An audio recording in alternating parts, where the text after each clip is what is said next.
भीड़ में आप दोनों भाई बहन सबसे पहले ये डिसीजन कैसे लिया कि हमें इस क्षेत्र में ही चलना है और इस क्षेत्र में हमें आनंदित खुद से होना है और लोगों को भी भक्ति धारा से जोड़ना है? हम लोग जब बहुत छोटे थे तो हमारे पिताजी का शौक था कि हमारी बेटी वक्ता बने जी।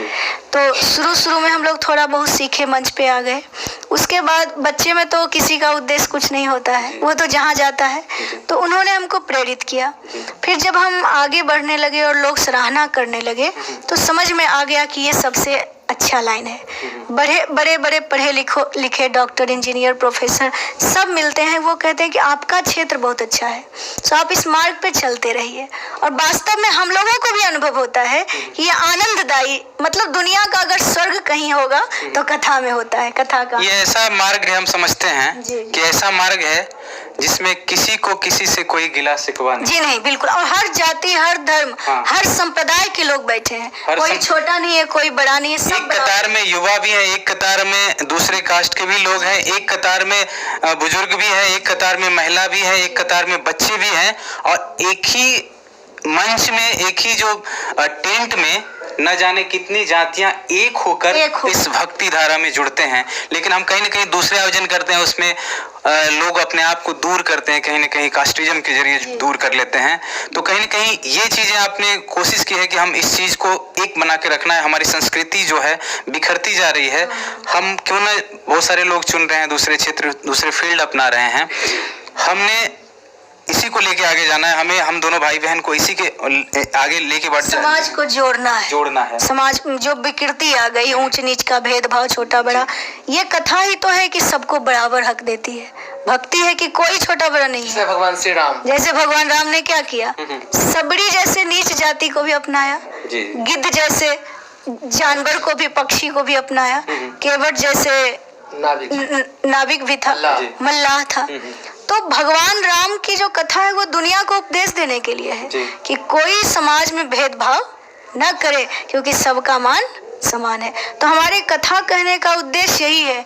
राम भगवान ने अपने चरित्र से जो दुनिया को सिखाया, वो हम अपने शब्द से दुनिया को सिखा रहे हैं। जी, कहने का मतलब है कि लोग धर्म से जुड़ना चाहते हैं, लेकिन वो किताब खोलते नहीं, धार्मिक चीजों को पढ़ते नहीं।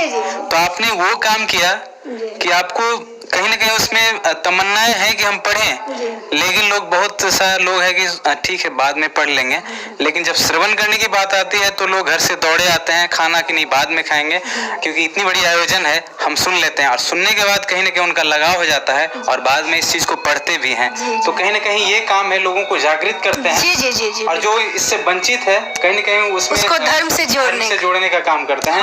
और ये सबसे बड़ी चीज है कि हमारी संस्कृति को आप बचा भी रहे हैं और आगे बढ़ा भी रहे। लेकिन एक आप बहन, दीदी हैं, आप इस फील्ड में आए, लेकिन एक परिवार में दो जाएंगे इस फील्ड में, एक ऐसा होता है कि नहीं, एक अगर इस फील्ड को चुने हैं तो दूसरा भाई है तो नहीं, आपको इस फील्ड में नहीं जाना है, आप दूसरे क्षेत्र को अपनाइए, क्योंकि हो सकता है कि इस फील्ड में दोनों को नाकामयाबी मिले।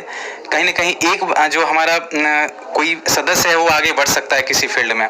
तो ये डिसीजन दोनों के साथ कैसा रहा और कैसे डिसीजन को दोनों लिए? आपके जो गार्जियंस है वो कैसे, मतलब इजाजत दिए कि नहीं दोनों को जाना है इसी ओर? केवल हम दोनों नहीं, हमारे पिताजी और माताजी भी इसी में जुड़े हुए हैं जी। चारों परिवार, और हम सबसे पहले आगे बढ़े जी। तो इन्होंने हमको देखा, जैसे हम तो ऑर्गन बजाना सीखे गुरुजी से, ये हमको देख देख के सीख गए। तो इनको भी लगन लगा कि अगर हमारी बहन महान काम कर रही है तो हमको भी उनका साथ देना चाहिए। और माँ बाप ने भी सपोर्ट किया। मतलब बहुत लोगों के माता पिता कहेंगे कि नहीं पढ़ो लिखो, डॉक्टर इंजीनियर बनो, लेकिन हमारे माता पिता ने सोचा कि अगर इसमें प्रतिभा है, समाज को कुछ ज्ञान दे सकती है, अध्ययन करके दुनिया को सुना सकती है, तो फिर उन्होंने बिल्कुल सपोर्ट किया। और हम कहीं भी जाते हैं तो माता पिताजी साथ में जाते हैं। एक चीज और पूछना चाहेंगे, मन में तो ये होगा कि हमें विरासत में मम्मी पापा से भी इस फील्ड में आने का प्रेरणा मिला और उससे प्रेरित भी हुए, लेकिन कहीं ना कहीं कुछ न कुछ डिसीजन लेने के पहले कुछ न कुछ ऐसा वाक्य हो जाता है कि नहीं अब तो इस फील्ड में ही हमें जाना है। कोई ऐसा वाक्य? हाँ, बिल्कुल। बहुत बार ऐसा अनुभव हुआ कि हमको इसी में जाना है, क्योंकि जैसे हम पढ़ लिख के कुछ नौकरी कर पाते तो BCA हम किए हुए हैं, बैचलर ऑफ कंप्यूटर एप्लीकेशन। तो पढ़ने में भी हम बहुत वीक नहीं है, बहुत स्ट्रांग ही हैं। हर क्लास में फर्स्ट डिवीजन लाते हैं। तो अगर पढ़ के कुछ नौकरी करते तो हमारा एक परिवार सुखी होता, पैसा कमाते, परिवार को देते चाहे हम। लेकिन अगर हम पढ़ के भगवान का भक्त बन के भगवान की कथा लोगों को सुना रहे हैं तो हजारों लोग उससे लाभान्वित हो रहे हैं। अगर नौकरी करते तो एक लोग, हम, हमारे परिवार, हमारे फैमिली सब खुश होते। लेकिन अगर हम कथा कर रहे हैं तो हमारे समाज का कल्याण हो रहा है, लोगों की मानसिकता सुधर रही है।